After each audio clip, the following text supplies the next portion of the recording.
check this one too. The next one here too. I don't know. Mike here. They don't tell you the model. Yeah. Once I get back, I'll plug into the. Yeah. You guys have a line. You're gonna call me back.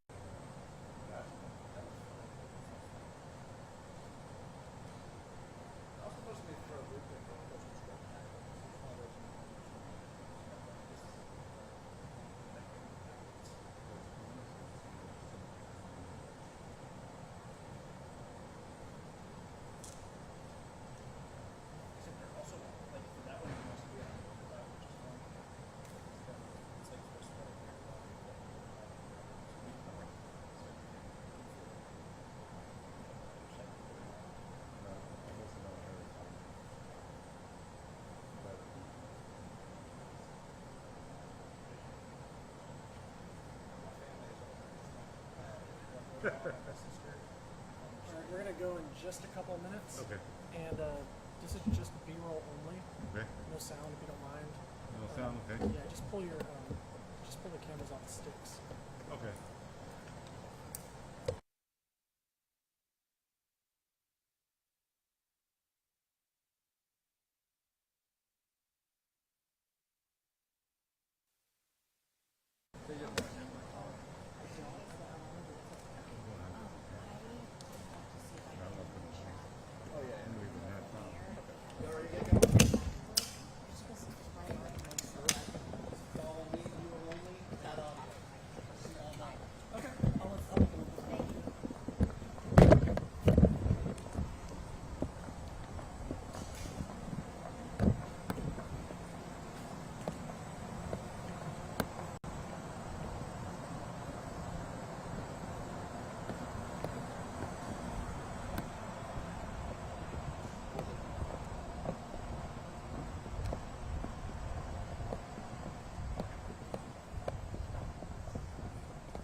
As far as we know, there's only been 3 lines lost, which is the most important thing. And our goal number 1 has to be that we all do everything we can to make sure no more lives are lost, and that is 100% achievable. That said, I know y'all been working around the clock with your constituents, with your jurisdictions, and I cannot thank you enough for that tireless effort. The effort to preserve life has been imperative and time consuming. Even more time consuming as we go through the long slog, obviously, is going to be the cleanup, the rebuild, etc. And we want to talk to you all about all of that, both in here, out there, but also with each passing day going forward. It's part of it's short term to deliver assistance as quickly as possible. Part of it is long term, where homes and communities and roads and other structures are going to have to be rebuilt. But a key component to that pathway is getting all of the assessments as quickly as possible. And so, obviously one thing that we will be seeking will be a federal disaster. To be able to do that, we've got to mathematically qualify for it, which NIM-KIT can cover for you. But there's other nuanced aspects to this process that NIM can go. But why don't we go around the table, Judge? We'll start with you. You can bring us up to date with what you're seeing, what's going on, and what you need, that kind of stuff. Absolutely. As y'all know, we've been in the response and rescue mode. Today we moved into the recovery mode. And with those drainage, looking at the drainage and the damage assessments that were going to be taking place here very quickly. We've already started on that, so we're moving in the right direction. East County is a little bit slower. They were still in flood stage yesterday. It was still rising a little bit yesterday in East County. But now that that's coming down, I think we're going to see a pretty good response to what we need to be. But Governor, but thank you to you. You asked what we need. Because you did your disaster declaration as quick as you did it, we were able to take advantage of the state resources almost immediately. It's really been amazing. Our Texas Task Force, both groups that have come in here have helped us tremendously. And they're going to stay here until pretty much the job is done. We appreciate it.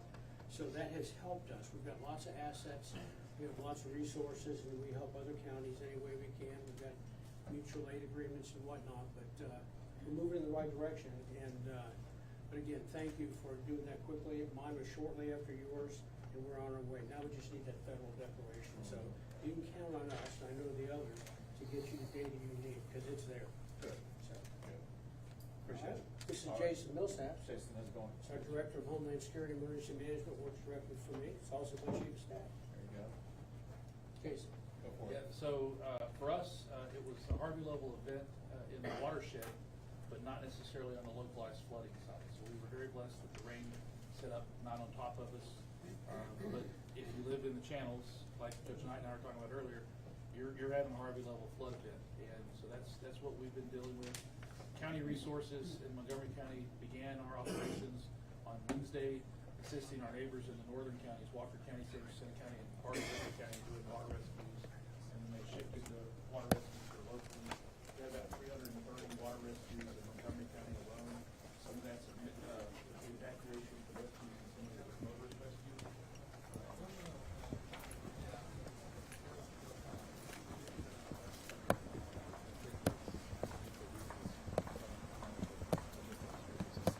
Yeah, thank you.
You want to do another mic check?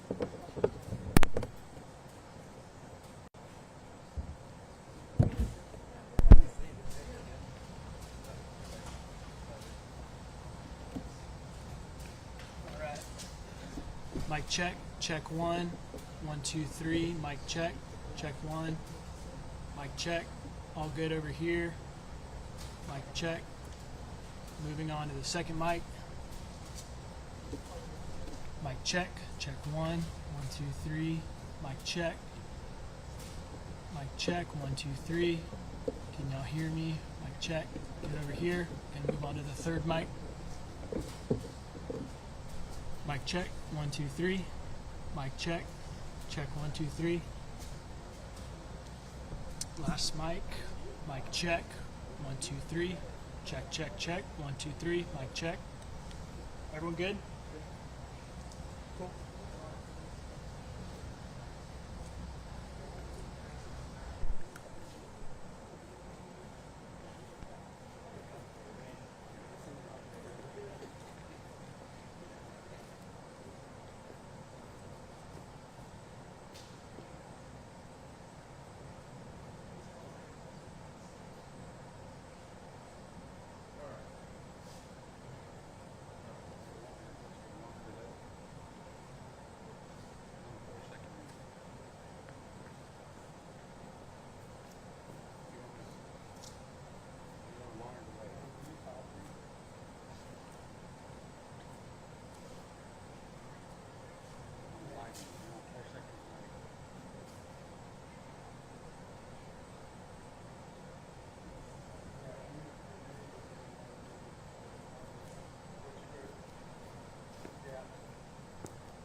supposed to like help it boost up the window? Or no?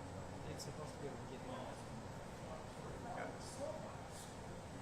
But I don't want it on top of the car because that hardly works, and I don't want trouble with the things in What's the height? 8 feet? It's already like, it makes me feel very, very nervous, especially if I have to slow speed. This parking garage? Yeah, some of them are old.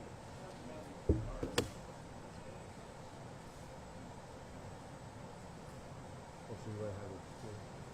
No, I had that Explorer for a while. I was like, I had like a, well, I had a hybrid. Freak out over Motors videos. Oh, you had the one that had the dish on it. Oh, I did, it the was like microwave. the one with the dish. It was like the one with the dish. It was very similar. You would have live you built it, huh? One of them does have, one of them did have an IV built in here. Oh, okay. And I had it. They did, okay. Oh, you And did. it would make a large, a loud pop.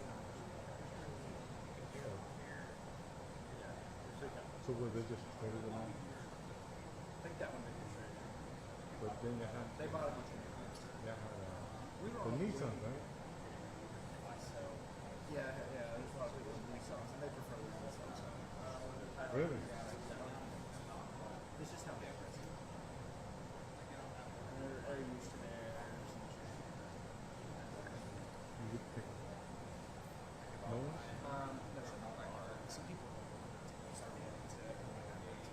But, yeah, but I don't, because I live in an apartment and I don't like liability. And I don't want the liability of that thing sitting in the Yeah, man. So I was like, Yeah. oh yeah. Did you fuck me still? So if there's no traffic, it's the middle of the night and 30 minutes. If there's traffic, it's like 15 minutes. Oh, yeah, there's no reason. And then someone's walking. And I don't have to be on call. Oh, you were weekend. I work Sundays. And on call with that station works the entire week. Oh. And then From Monday to Friday. I mean, Monday to that's that Friday to Monday. Sunday. Saturday. Sunday to Saturday. Sunday. Saturday to Saturday. Saturday to Sunday. You're on call. And that means you're on call. That's all. Because your weekends are your awful. You know what I mean? No, we only do weekends.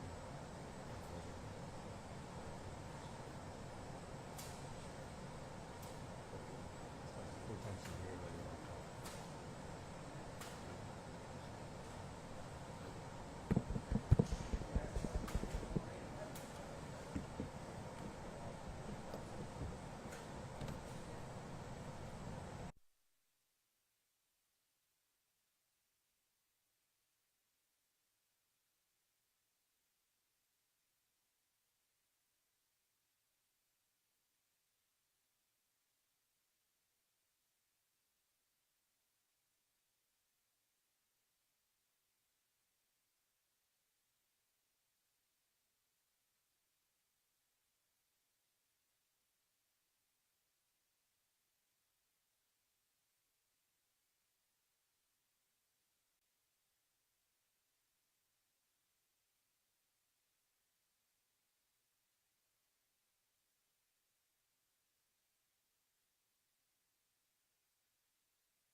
Thank everybody for being here today. We just wrapped up a meeting where I had the opportunity to visit with and catch up with local elected leaders who have been at the forefront of responding for their constituents to this extraordinary rain and flooding event. And it has been heart-wrenching to see our fellow Texans be literally inundated with record waterfall, record rise in water, flooding homes, destroying lives, and unfortunately even claiming some lives. We don't know with certainty the total number of lives lost. I do believe, however, at least 3 lives have been lost as a result of storms that have swept through here over the past few days. One is a police officer from the Conroe Police Department who lost his life in a tornado that was part of the storm. Another was a young child in Johnson County who got swept away because of rushing waters. Same thing happened to an adult male in Bosque County. We all know that regardless of what type of event we are dealing with, whether it be a hurricane, a flooding event, a fire, whatever, the main thing we want to do is to protect lives. And it's important, and all these leaders know this, it's important for everybody across the state to understand that we still face challenges and that we need to make foremost among our efforts the task of ensuring that we continue to protect lives in the entirety of the affected regions. As much as what we have witnessed is a heart-wrenching event, oftentimes I see our fellow Texans show the resiliency that Texans truly have. It could be friends helping friends, or neighbors helping neighbors, or strangers actually helping out their fellow Texans, assisting them to evacuate, assisting them down the road, assisting them with housing or food or whatever type of aid is needed. I'm so proud of my fellow Texans for stepping up and helping out without being paid for it, just because that's the type of style that Texans have, to help each other. So I want to provide several things. One is going to be an update on where we are and what has happened.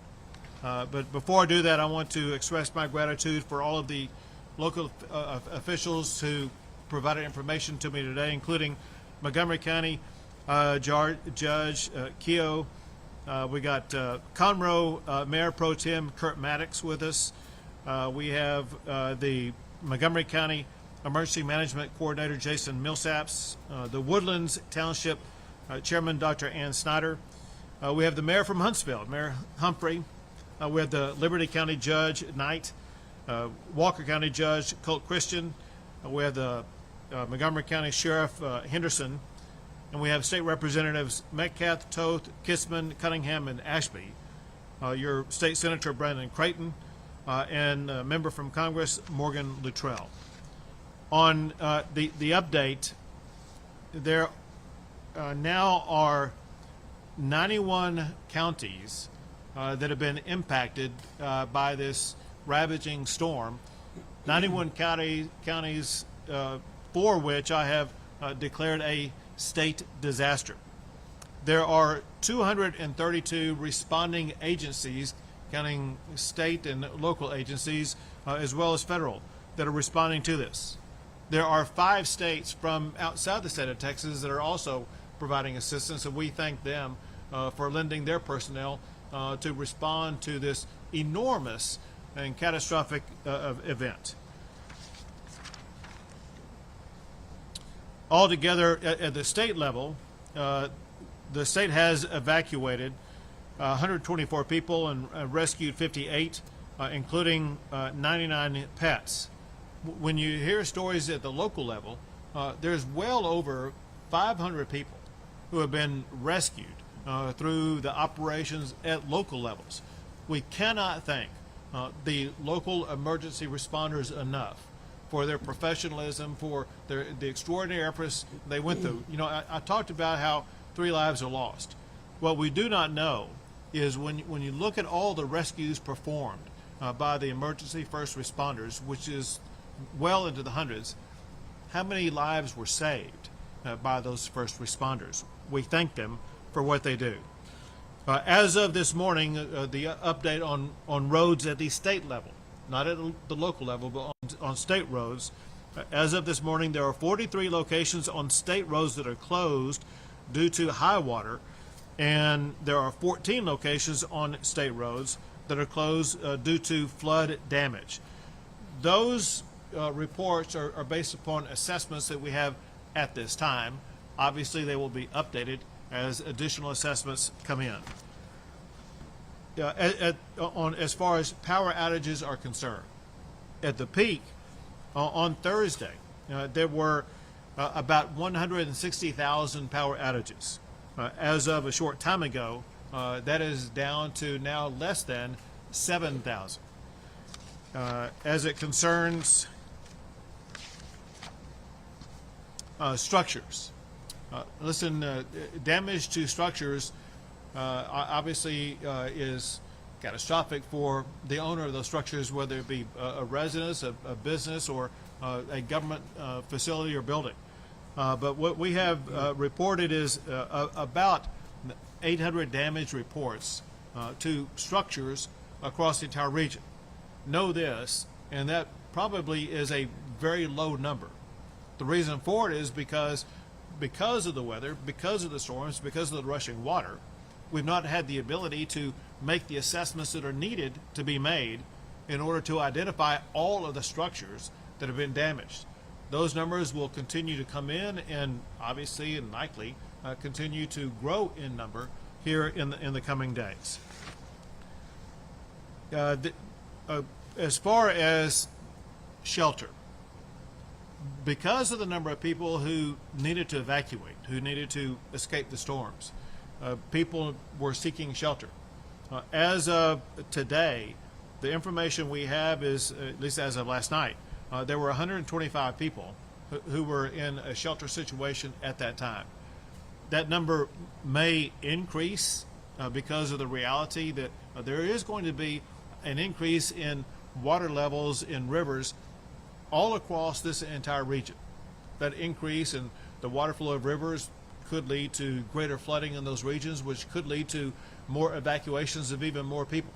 So that the number may grow to be more than 125, or in certain regions, as the waters begin to recede, there could be the opportunity for people to go back into their homes. Our goal is to make sure that everybody who needs shelter will be able to get that shelter. More information about that will be provided by Chief Nim Kidd here very shortly.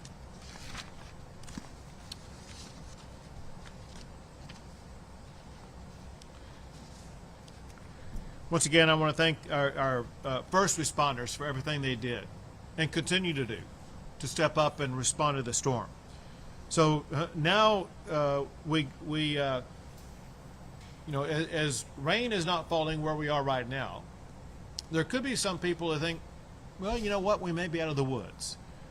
That would not be the correct thing to think for several reasons.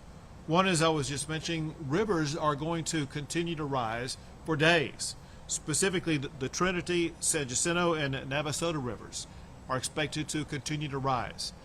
Anybody around the regions of those 3 rivers needs to know the rising waters in your area, and be sure and listen to what your local officials are saying about what action needs to be taken to make sure that you're saving your life as well as your property. There will remain road closures for a while. One thing we talked about in the briefing, and that is destruction to roads, whether they be state roads or county roads. may take a while to be able to repair some of those roads based upon what the conditions are.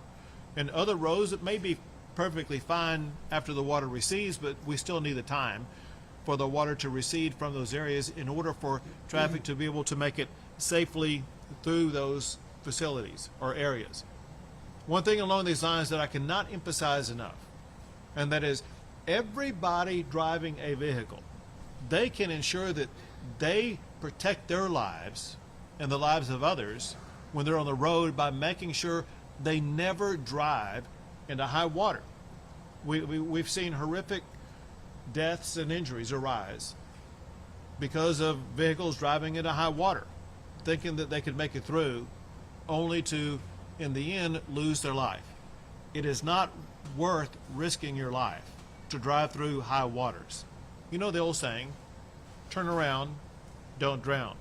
It still applies, even though water is not falling where we are right now, especially around these areas that will have raging rivers that will be overflowing the banks in the coming days. Know that you could be in a situation where if you drive into that water, you could be putting your life at risk. Another thing that's going to be of utmost importance as we move forward from this day on is inspections of commercial facilities, of residential facilities, all different types of facilities to, for one, determine that there is no one who has been injured or lost their life, but two, what is the extent of damage and what must be done to repair those damages, and whether or not those damages can be reported and counted toward a FEMA disaster declaration.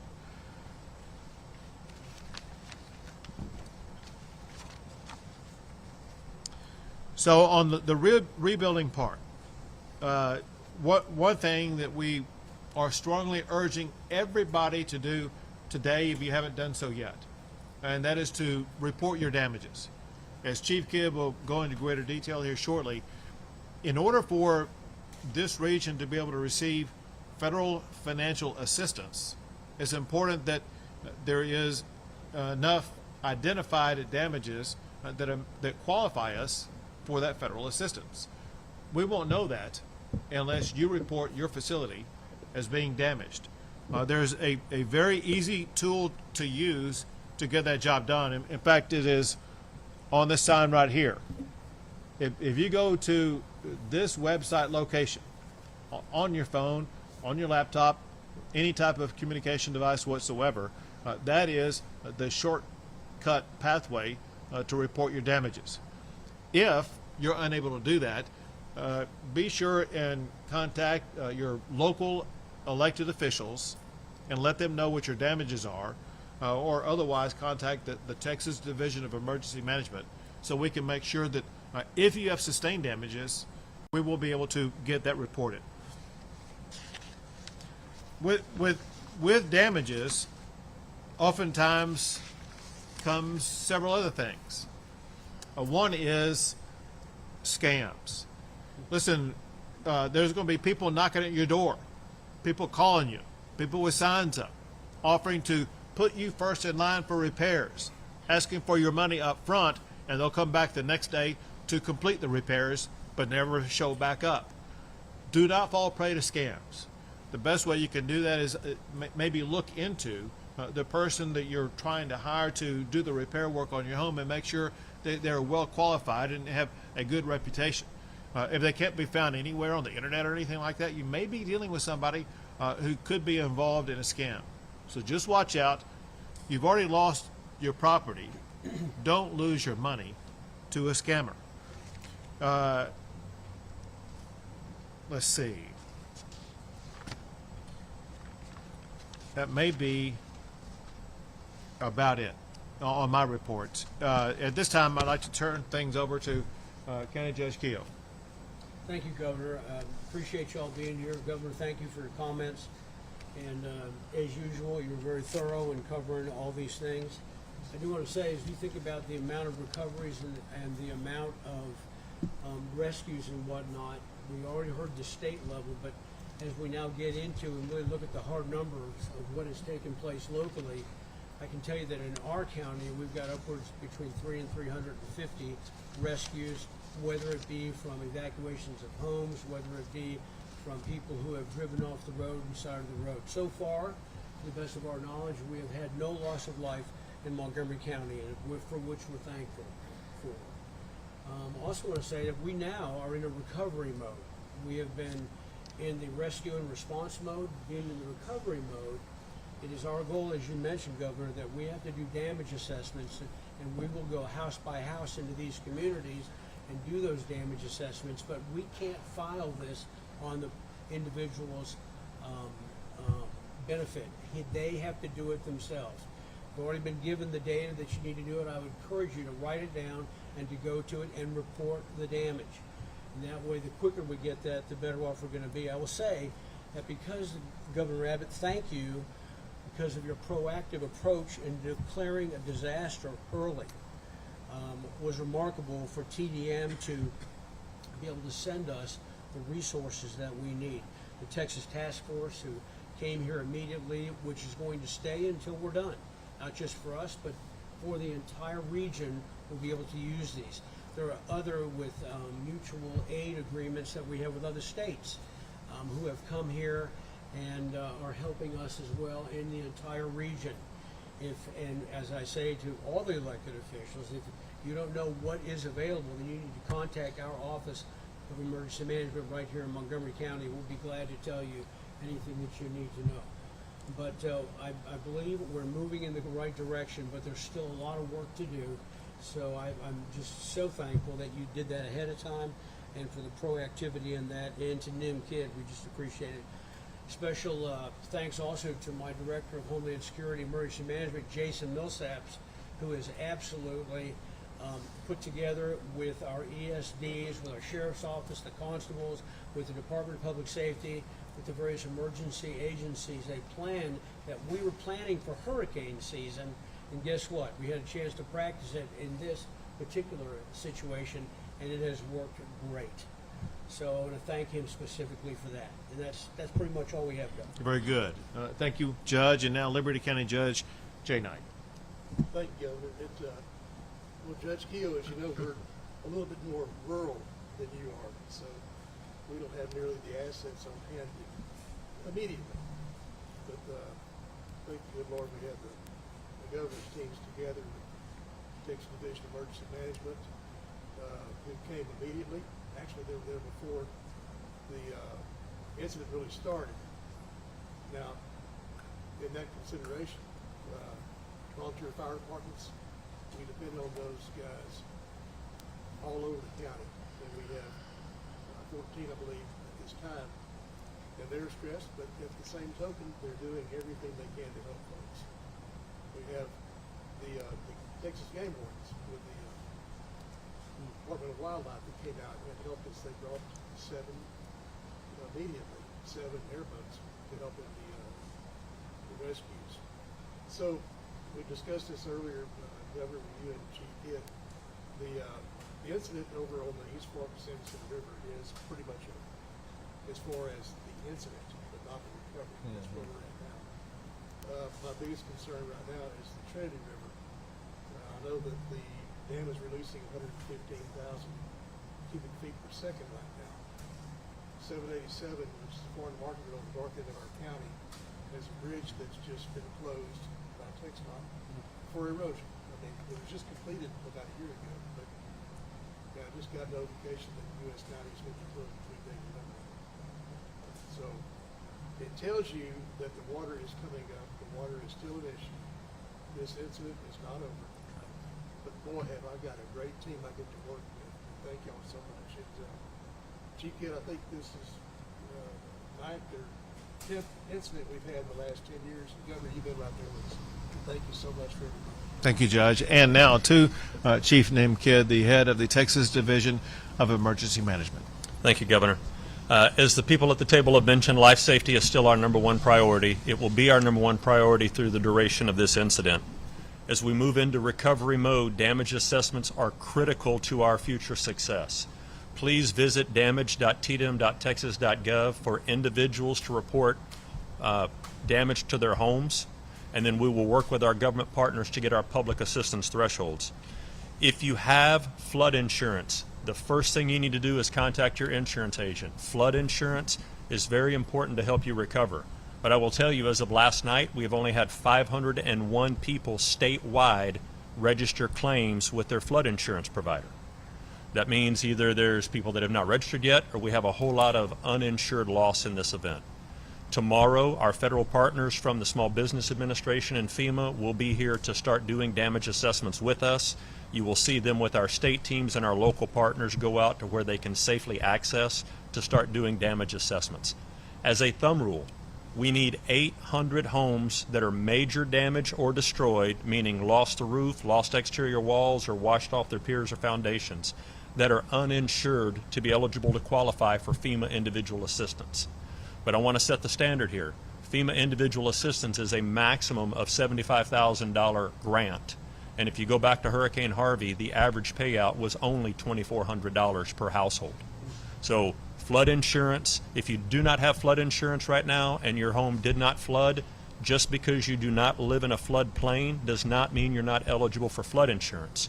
Call your insurance agent, try to get flood insurance if you were not flooded, because there's a 30-day waiting period and hurricane season is right around the corner. On the public assistance side for a federal declaration, our state agencies and local partners need to demonstrate over $54 million of uninsured damage to government infrastructure and response cost. I believe we're going to hit that for this event, but I've got to be able to demonstrate those numbers to our federal partners. It's said earlier, and I'll say it again, our local partners and first responders are best in the nation. I want to thank them for their tireless efforts out there. The state agencies, many standing behind us right now, live and work in these communities, and they're ready to support our local partners as well. Our federal partners have been here with us, and our volunteer organizations are the ones that really save our bacon whenever the federal government doesn't come in with individual assistance. The Red Cross has been working hard at opening shelters, but there are dozens of 501c3 volunteer organizations active in disaster that are out there working on the streets taking care of our citizens. We will be relying on them as we rebuild. Our damage assessments will start tomorrow. If you see those teams out, tell them thank you for being there. As the governor mentioned, you can have blue sky over these next few days and water can still be over the roads. Do not move a barricade to drive around it. It's placed there for a reason. It was not forgotten. It's there because somewhere down that road, either there's water over the road or the road may look dry and is unstable and not safe to drive on. Please turn around, don't drown when you get to a barricade. Thank you. Thank you, Chief. And once again, thank you to all of the officials here today and the teams who work with them, literally around the clock, to make sure that constituents across this entire region will be taken care of. It's stunning when you think about it that more than a third of all the counties in the state of Texas have been impacted by this weather event. We have a massive undertaking over the coming days, but also know this, and that is the state of Texas is going to work side by side with all of these local officials until the very last house is going to be rebuilt. We're going to be here with you every step of the way. We'll take a few questions.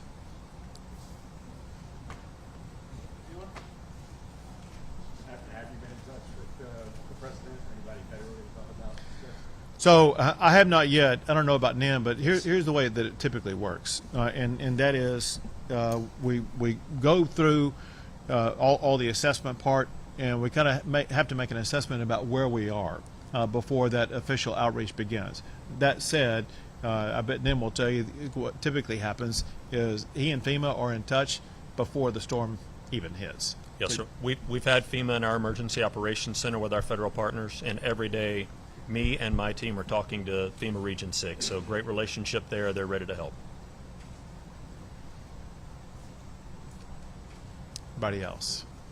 Thanks, everyone. Thank you all.